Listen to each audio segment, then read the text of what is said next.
fictional friends, and welcome to another episode of Fully Booked. I'm Megan. And I'm Shireen. And we are continuing with our dark fantasy coverage here for the month of November at Fully Booked, and on the website, obviously, also. And I think that we kind of, I guess we'd kind of come up with the idea to like talk about dark fantasy and stuff in the first place, like as a subgenre, simply because it is like the genre of fantasy that seems to exist now. Like if you're going to find a fantasy book, it's usually like it falls into that dark fantasy category, even if like largely it is like a fantasy novel in general. Like that's that's what you're going to get out of it. So I figured that we would sit down today and have a chat about that, particularly because it's like Shireen's forte at this point. It's my favorite. Dark fantasy at this point is like your thing. So we can have a chat about what we think it kind of is, what it usually encompasses, where it comes from, maybe some of our earlier exposure to it as well, and kind of go from there. All right. But before we start, Megan, what's on your nightstand? Well, I've had what would have been my latest read? I've had a few different ones that I finished like around the same time. I did finish Killers of the Flower Moon, which is like a very well researched, very well written book. Obviously, it's never going to be like a fun or pleasant situation or thing to read about, but it was very well written and like a really like comprehensive, I guess, kind of look into the murders of the Osage people back in like the 1920s. So I finished that, and I also recently finished an anthology, actually. Speaking of dark fantasy, I actually recently finished an anthology of dark fantasy stories called Never Whistle at Night, which is an anthology curated that has dark fantasy stories written by Indigenous authors. Oh, cool. And all of them are, like, that's it, from, different parts of North America, different nations, things like that. And a lot of the stories that are included in the anthology are from like their particular like folklore, like there's some sort of tie-in to their particular nation and the folklore kind of involved in that. It is, I will say, like, especially a good few of them, very dark fantasy. Like I was reading some of them and I was like, oh my God, this is really fucked up. But a lot of the stories were fascinating. Yeah. Really interesting to kind of like read and understand a little bit more. And they're really great and intelligent to also have included at the end of each story a little bit of background on each of the authors, as well as to far as like what their own background is too, in terms of their personal background, as well as like their writing background as well, like their professional background. So it was really interesting. It was very well curated. It was a really interesting kind of mix of stories. Cool. Yeah. Should pick it up. Yeah, I liked it a lot. You can borrow it if you want. I will. One day. Eventually. Eventually. We've talked about it. It's fine. When the book rut is over. Shireen will be okay. Maybe you need to read Fourth Wing, because that's like the new massive one. Oh, is it? And all I'm seeing from everybody online, and again, guys, like I think like I've talked about this before, I do read fantasy, but I'm not like in it the same way that so many people are online. Present. So like, yeah. So I don't know that much, but I know that Fourth Wing is absolutely fucking massive, and its sequel, which is I believe coming out next year, is also absolutely fucking huge. Everyone's talking about it, and all I've seen online as far as comparisons are is that the love interest in Fourth Wing is Reese, basically, just really? like in a different kind of way. So I was thinking about it the other day, and I was like, I feel like Shireen would probably want to read this book. Yeah, where they're like, oh, like a lot of I've seen a lot of fan edits of like, I never thought I could love anyone more than Reese, and then this, I forget what the character's name is. People are gonna be so pissed at me. I forget what the character's name is until this one came along, basically, and I was like, oh, okay, all right. People are gonna be listening to this screaming at you. I have the only Sarah Moss books I have ever read are the first two A Court of Thorns and Roses. Read the next one. I'm busy.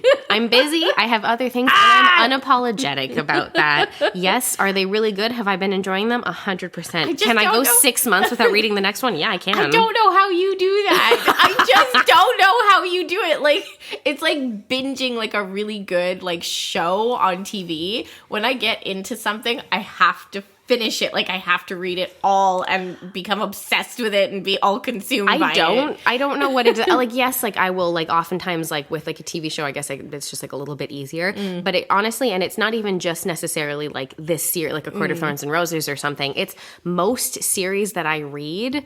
I don't remember the last time I like binge read through a full series. It must be like 15 years ago. Like if I pick one up and I really like it, awesome. And yes, I'm going to get through the series, but it takes me the amount of time that it takes me. Like I'll go through other stuff too. Yeah. And maybe it's because I also don't want to hit a fatigue with it. I have like a bit of like, you know, like a little bit of like anxiety around that sometimes, hitting a fatigue with it, or also hitting, thank you very much, you're my perfect example, a very bad book hangover after I've read all of them, and I'm stuck in a rut of like, well, now I need to read the exact same kind of thing, but that's not but it's necessarily not going to happen. Yeah, no, I completely agree with you, and like this is my own I guess my fatal flaw in my reading tendencies or trends, because I love a book series, like one that I can get completely immersed in and just eat up all the books in the series. Like I read Throne of Glass by Sarah Moss, one after the other. I think I read, I don't know how many books are in the series, about 8, I think, or more. And I read them all within the space of 2 weeks. Yeah. Like I was getting through a book a day or a book and a half a day, or sorry, a book in a day and a half or something. Yeah. So it's just a little bit extreme. and since I finished A Court of Thorns and Roses in April, the only thing I've read since then, I think, is All Your Perfects by Colleen Hoover, and don't even get me started. So well, we did talk voila. about that a little bit, just like kind of like the specifics of it. So it's definitely, it probably isn't like the worst book, but it sounds like it has some triggers that people should look out for if they're gonna pick it up. So yeah. But hey, it's fine. You know what? At least you can say that your rut was caused by dark fantasy, which is a little bit funny, even though it's not that funny for you. No, because it's really annoying. I think my only choice now is to read Crescent City by Sarah Moss. You probably should, because honestly. the next one's coming out in January, and I think I was telling you about this. I have this really spooky thing that goes on with my bookshelf where God. I know that I have a book. Yeah. And then I can't find it, such as the first of A Court of Thorns and Roses. That has disappeared. However, I didn't realize that I owned both of the Crescent City books. Yeah, you have. I was going to say, don't you have like the first 2 I do. or whatever that are out? The third one's coming out in January. Yeah, so that's I should it. probably get on that. So you can just add that to your list of, you know, this is what I need to get myself into to maybe get out of like or a just rut. give myself another rut. I don't know. Oh God, don't do that. That's not gonna happen. Although granted, like that would be 3 like pretty big books Lengthy to get through, books. so it'll take you a while It's at true. least, you know. But today we are here to talk about dark fantasy. And so, Megan... we're already talking about it. I know. More specifically, Megan, what would be your definition of a dark fantasy novel? Ooh, okay. That's a really good question. I don't know that I'm necessarily like the person who would be able to describe this perfectly, but I do feel like, I guess there are like certain elements that kind of pop up over and over again in dark fantasy. The older I get and the more of these I kind of come across, everything about it's pretty much like, it feels to me overall anyway, and I you know, whatever, this is just my version of it, that it's pretty much if you take most things high fantasy and you just add a lot more like dark elements to it. So it's not like an orc king, it's like a devil king kind of thing, you know, and it's not just like, and it's like, it tends to be like a lot more violent in terms of what can happen to the characters and the stakes involved. It's always the end of the world. Yeah, and I mean, like, you could argue that about high fantasy and other subgenres of fantasy to an extent as well, but I find with dark fantasy that usually it's in the style of writing that the author uses that posits a much more like bleak outlook should things not go a certain way for the characters and what they're like able to accomplish or not able to accomplish. And normally, at least you know, since a lot of them are series, I think it's safe to say that in a lot of cases the stakes are higher because the characters can definitely die more than they would potentially in like another kind of fantasy series. Right. So then for our listeners who are not as familiar with this genre, Like me. let's say, I would say Lord of the Rings is definitely your dark fantasy. I guess so. Because they would all die if Sauron came into power. Yeah, I guess that's true. I guess it just, to me, Lord of the Rings feels more happy-go-lucky, but I probably think because that's it's 'cause of the older writing and the writing style. style is older. Yeah. So I tend to, and I think this is just because of the sheer volume of publications that exist now, but I always feel like, I don't know, dark fantasy is it probably isn't a more like modern invention, but I guess because of its popularization in the last like 10, 12 years, it feels more modern. There's something about it that has a modern sensibility to it. And anything that I have read that kind of falls into that subgenre does tend to have a more modern flair to it. But that also could just be because that's what I've read. Well, it could also be, like things that are, like dark fantasy. You're saying it's got more of a modern flair. It could just be that the genre has been getting modernized because it has become so popular. I agree. I do think that has whereas something like to do high with it. fantasy, because it's, you're thinking the Lord of the Rings, you're thinking like that type of thing. It kind of gets left on the shelf a little bit because it's kind of more old school. And not to say that there haven't been, high fantasy series that have come out, but it's definitely evolved into this dark Yes. subgenre. Much more so, where you do have in a lot of cases that same level of like in a new world and world building and stuff like that. However, I find that part of the thing that does kind of differ it is they get more in the dark fantasy because a lot of them are a little bit more modern. They get more into plot and character and less into the world building that takes half the book to establish. Like high fantasy is very focused on its world building because the entire point is to create this basically immersive experience for the readers where they understand every aspect that there is to understand of this world. And the characters are like a tool to keep the world building moving in the story. Yeah, exactly. Yeah. But I find that in a lot of cases, at least like with kind of what I've come across and picked up over the years, there's like we don't ignore it, but we like speed through it a little bit more now because I think they know that unfortunately the more you get to a modern audience, the more likely you are to find people whose attention spans just aren't what they used to be and aren't going to be as interested in building a world for half your book. Yeah. Like half your first book in the series is just establishing your world. Like that's not really something that a lot of people are looking for now. I mean, guilty as charged. Like I like a good world building, but I prefer it being woven into the stories of the characters. Yeah, where like you're given a little bit of information at a time, you kind of establish or solidify your idea of what this world is a little bit more without it having to be like, here are 4 chapters to describe what this world is like and how everything works politically. The first time I read The Lord of the Rings, I got really mad because they described like a doorknob for like 3.5 pages. Yeah, and I'm like, oh my god, who cares? Yeah, when I was quite young, I had tried to read like The Fellowship of the Ring, and I couldn't do it. Yeah. I went back and read it eventually, but I think it's the only one I've ever read. I'm not gonna lie, I haven't read the rest of the trilogy. Yeah. I've read The Hobbit That's because it's more of a kid's book, It a little is. bit easier to get into. a little bit. Yeah. So I think that makes it a little bit easier. But I find for our generation, I think that's part of it too, is that for our generation of people and readers, and in a lot of cases authors as well, because there are a lot of authors that are of the same generation as we are now too, who are being published. I guess what I see more often than not are just like some series when you were younger that you would read as a kid were kind of like your introductory kind of like passage into dark fantasy. Example. Prisoner of Azkaban. Oh yeah, definitely.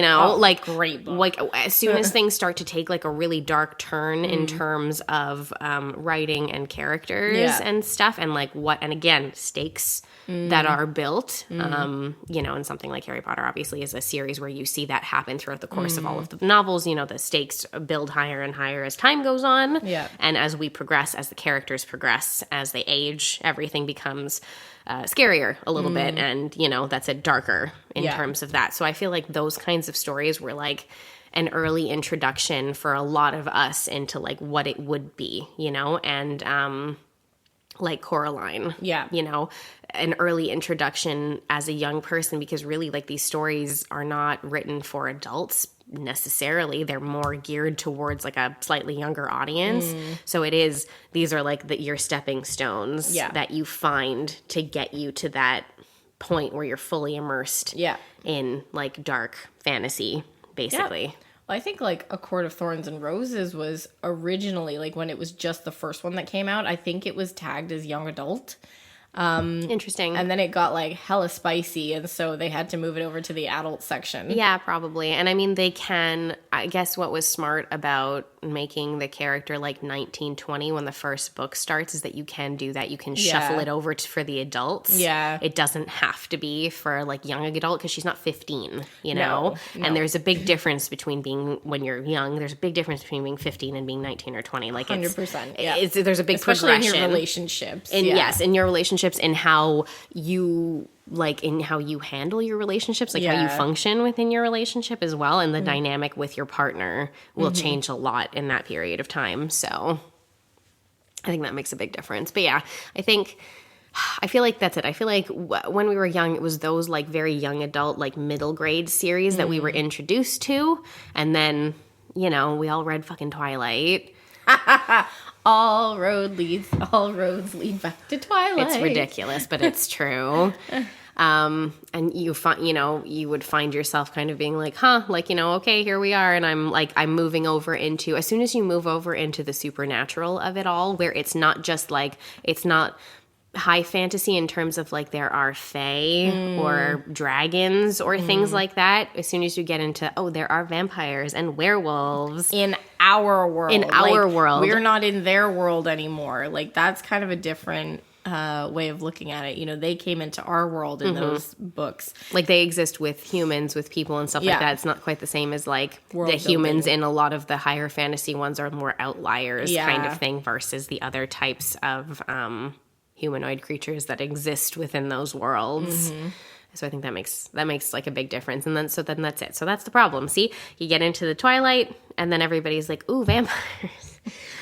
Yeah. And then you open the door to vampires. And I find vampires are an interesting one because you get a lot of like high fantasy and like just regular like fantasy. Yeah. And sometimes there will be a crossover of a vampire. Like, there will be, like, talk of, there are vampires in this world. Yeah, that's true, actually. A lot of the, like, urban fantasy kinds of stories that, again, they tend to have a really dark outlook to them a lot of the time, in a very, like, a much, like, darker, like, more scary sensibility, I guess, to a certain extent, or like atmosphere to them. Those ones, there are very often, I've read like 2 or 3 different series, there's a vampire or there are vampires somewhere. Yeah. They exist somewhere in there. They're not like a key character, but they are But they are the there. Yeah. And sometimes they're the bad guy. Sometimes they're okay. It really depends. Depends. Yeah. It depends on what you get into. If you read like the Dresden Files, there are 1, 2, 3 or 4 different types of vampires within that world that exist. You've got your more traditional blood-sucking ones, like regular but hot. You've got your scary Nosferatu blood-sucking ones, which are like gross little like golem-looking things. And then you have energy vampires. Oh my God, like in What We Do like in what the we Shadows. do in the shadows. except like beautiful. Oh, right, and like okay. they use sex to take feed off of people and take their energy. Makes and sense. things like that. Like they're like gorgeous. Like there's a very prominent character in the series who's an energy vampire, and he's like, that's it, like so beautiful that people are like, whoa. Colin. Not Colin. Yeah, exactly. So like that, but what I love about something like What We Do in the Shadows is that they take all those archetypal, like especially the movie, if you've watched the movie, because I know a lot of people watch the TV show now, but if you've seen the film, there's a lot of like the archetypal vampires where there's like one that's really old, he's like several thousand years old, and he's a Nosferatu type vampire, and there's one that's like a Vlad the Impaler type vampire, and there's one that's like an Anne Rice vampire, and then one that's like a little bit closer to like a modern rock and roll-ish type of vampire. Queen of the Damned. Yeah. Oh, it's so funny. It's really funny. And so that's really good. And what's fun, I guess, in the TV shows that they've expanded on that, where you have like the world of, that's it, like the energy vampires, but they're not energy vampires in a way that a lot of fantasy novels would write them. It's like we're taking it, but we're making fun of it by parodying it and having it be like, but they suck people's energy by being boring. Right. Yep. It's very funny. And very different from like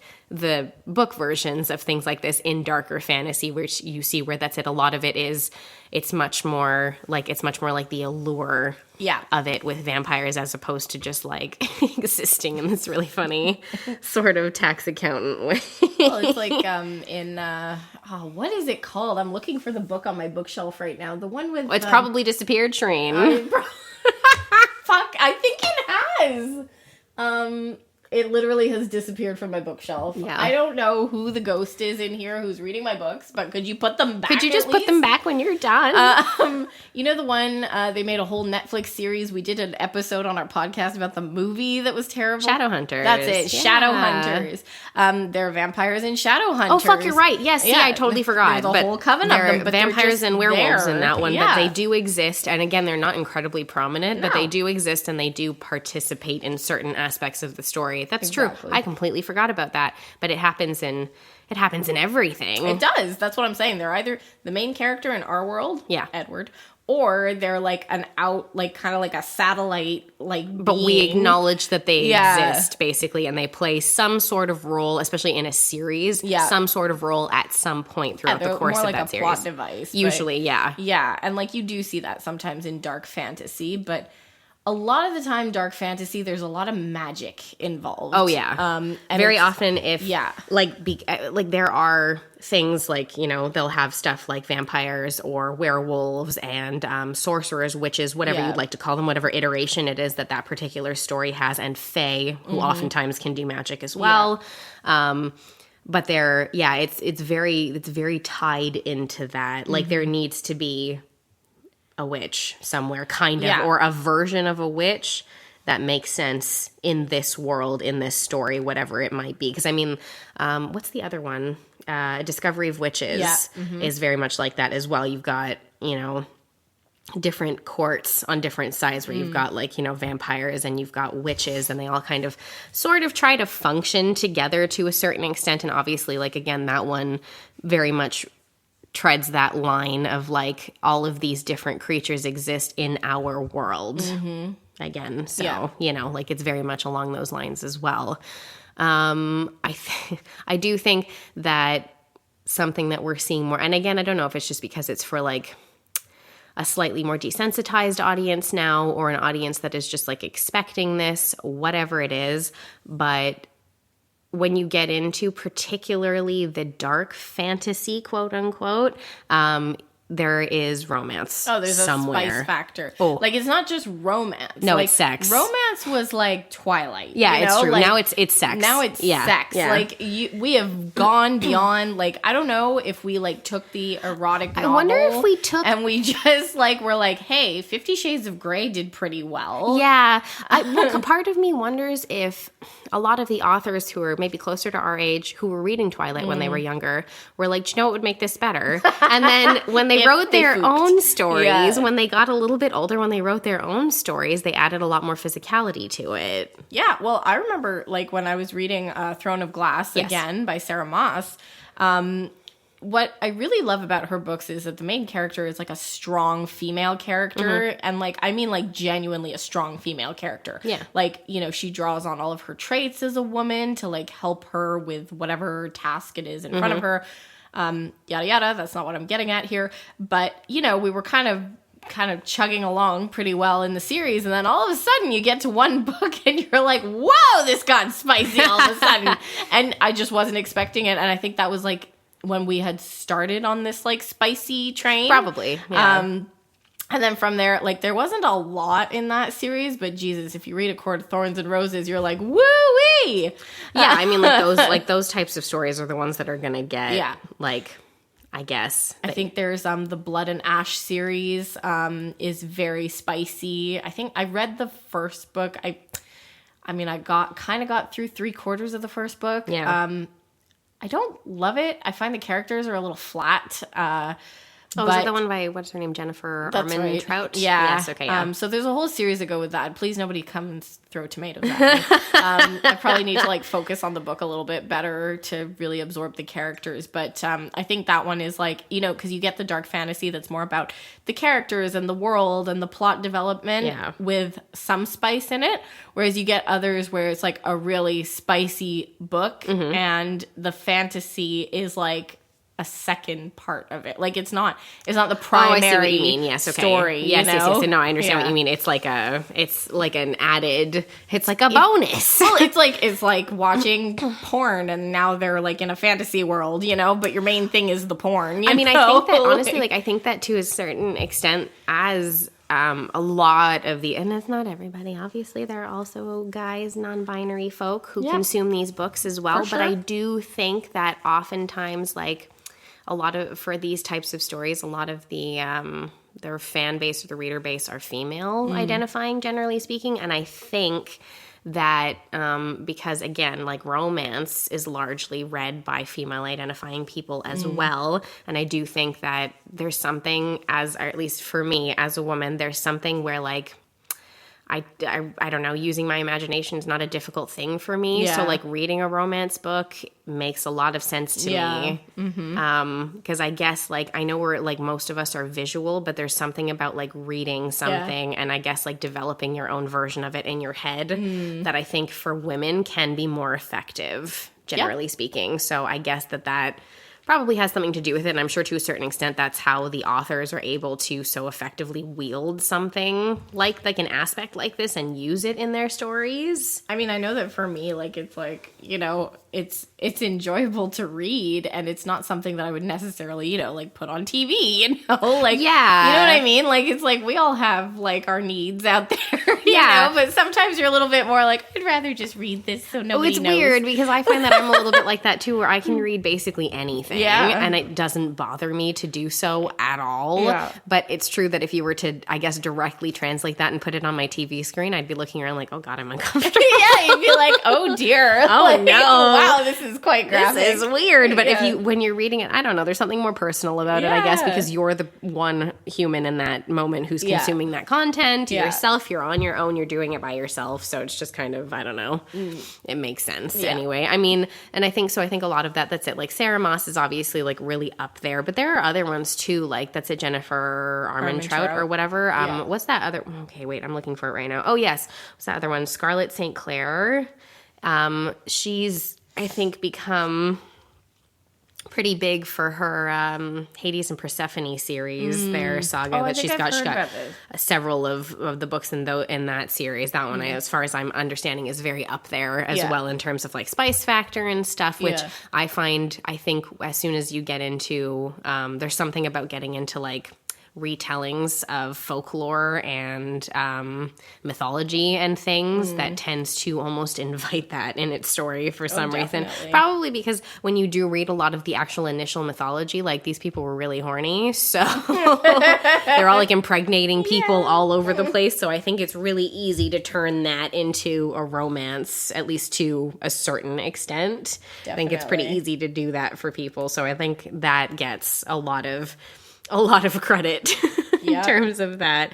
But yeah, I would say like those ones are like pretty big. What's that other author's name? Holly Black. She's another one who did like The Cruel Prince and stuff. Yeah. That's another one that's up there. I'm trying to see here because like there's definitely like a number of them that I've seen like on reels going past. Oh, 100%. There are a lot of them. So like as somebody who doesn't read them that much, it's a lot to see all of these. If you go into like a bookstore now, they'll typally have either a table set up called like hashtag spicy book talk. Oh yeah. Or they'll even go so far as to have like a whole wall set up with like different like levels of chili peppers put on there, you know. Oh my God, yeah, those are so funny to see. They are. And I think in a lot of cases it's weird because so many of these are like slightly not quite young adult but kind of young adult because a lot of them the characters are like in that 18 to 22-year-old range, so it kind of still works.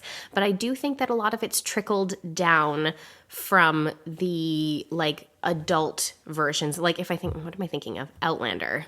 Oh, Outlander. Outlander is very Yeah. much, is firmly like, it's really a fantasy, sci-fi kind of like mixed series, romance series more for an adult audience because all the characters are grown-ass people and dealing with grown-ass people problems. However, like the sex is fairly explicit within the books. I think how many have I read? And on the show as well. Yes, on the show as well. That's Yeah. true. But because I've read 2 or 3, it's been a while. I think I read 3 of them. And yeah, like, you know, like that's it. Like the sexuality and the sex is quite explicit in the novels. And obviously, yes, that translates to the TV show in turn as well. And so I do think that those series, you know, you I guess like you don't think about them in the same way, but they do kind of fall into that sphere of fantasy to an extent because of like the time travel and all the stuff that's going on in them. And I think that those have also like trickled down. And so people who are writing now are like, oh, okay, well, it seems like this is pretty accepted now. It's okay for us to write slightly more explicitly with our characters than we used to, you know? Yep, definitely. Yeah, I'm just trying to see if they created a spicy book talk category on here. No, they're just on book talk still. So it's a lot of like, you know, Carissa Broadbent. Oh, yeah, I've heard that name as well. A lot of Sarah Moss, a lot of, you know, but... Yeah, those are a lot of the ones that come out a lot. What's the other one? There's a Holly Renee who has like a good few books out, I think, that are in like that same kind of genre. Yeah, Holly Black, you already mentioned. Yeah. Her. Yeah, definitely. So it's definitely become, you know, one of the more prominent genres right now.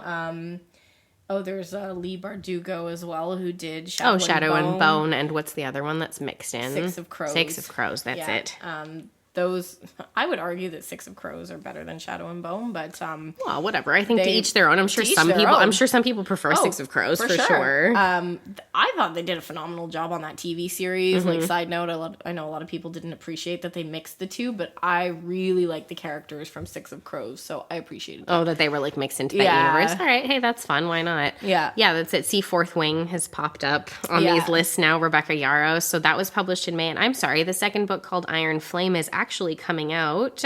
We're pre-recording these episodes, keep in mind. So it's actually coming out November 7th. So actually by the time this episode drops, the second book will probably be out already. There you go. And that is one that I have seen fucking everywhere. When it came, like, I don't know what it was. I think it was particularly over the summer months. I could barely scroll through Instagram or TikTok without Fourth Wing being in someone's photo or reel or suggestion or recommendation or mini review they were giving. Interesting. It was everywhere. So that's one that's, you know, again, these are some that like, you have to wonder. It's so interesting to me that all of these exist. But there are, in the grand scheme of things, it's really spotty between, like, how many of them are picked up as TV shows. Not that many, man. Not that many. And, like, the Sarah Moss universe is going absolutely bananas. They're like, will you please make something into a show? I mean, she's got, like, 3 series at this point that are very prominent, you know. Like, Throne of Glass is very well-known. A Court of Thorns and Roses, obviously, is very well-known. And as far as I know, Crescent City is getting a ton of hype as well. Yeah. So you're kind of at the point, and I know that's it. I think like Hulu has the rights to A Court of Thorns and Roses, but they all just buy it and then they sit on it for a million years. Which is really annoying. Like, yeah. Well, I mean, I wonder. I haven't looked into it, but I actually wonder, like, how long did Netflix have the rights to Shadow and Bone before it actually developed everything and went through like the motions of making a TV show out of it? It's interesting, right? Because like I think like something like Sarah Moss, her books aren't gonna like lose any traction right now because she does have the third Crescent City coming out, and she's got 2 more Court of Thorns and Roses coming out as well. So I think she's just gaining momentum. But like when you think about Shadow and Bone, I think it was really popular, and then like it kind of like died down a little bit, and then they released the show, and then it got popular again, you know? So it's like, okay, what do y'all do? It gets like a little resurgence. Yeah, but I mean, like, think about it. Okay, so like Shadowhunters, for instance, right? That was another one. Cassandra Clare had originally started publishing those books in like, what, 2006 or 2007 or something? Like mid-2000s. Yep. And the TV show wasn't made until 10 years later. I mean, granted, okay, yes, there was a failed film in there, like a few years after the first first novel Yeah. had come out, there was like a She's failed. still publishing those books, I think. Doesn't she have another series now? She I've does. seen them at the bookstore, and Yeah. they are like 1,000 pages long. They they're look fat. fucking massive. They are big, yeah. they're absolutely massive. I've seen a few of You'd them. have to I'm really like, commit to that one. ooh, I'm not at that level of fantasy reader personally. I can't quite bring myself to that point. So it would be a very long time before I would decide to do something like that. Yeah, I don't know. It's just, you know what? I think it's just like a combination of things. I think it's the generation who read certain things as kids are now writing books. And that is like what people are looking for. I think that as a reading, like sort of like as a society of readers, we've given ourselves almost permission to be totally okay with everything being a little bit darker and a little bit bleaker. And sexier. I mean, yeah, that too. That tends to be like rolled in there as well. You know, and like we're not experts on it, but I do think that that's something that we're going to continue to see for quite a while. But have you guys read a ton of dark fantasy? She says like people haven't read a ton of dark fantasy. It's just me, okay? I've read like 4, and that's it. Megan. It's fine. It's just me. Everybody else has probably read like a shit ton, and they're all like, "Wow, you guys are fucking stupid." I would love to know how many people yell at us when when they're listening to our podcast. Probably enough of them. Anyway, you can let us know about all of like your favorites. If you guys have recommendations too, because we tend to know the most about like the really big releases, but I'm sure that there are so many, and there are probably a ton of them that are really good, but haven't gotten as much traction. So I'm always curious about stuff like that myself. So you can definitely let us know about that over on Instagram, Threads, and TikTok at fullybookedca. You can also check out our Facebook group at facebook.com/groups/book was way better. And if you're still here with us for this month, please feel free to leave us 5-star rating and review wherever you're listening. But until next week, guys, keep on reading. Thanks, everyone.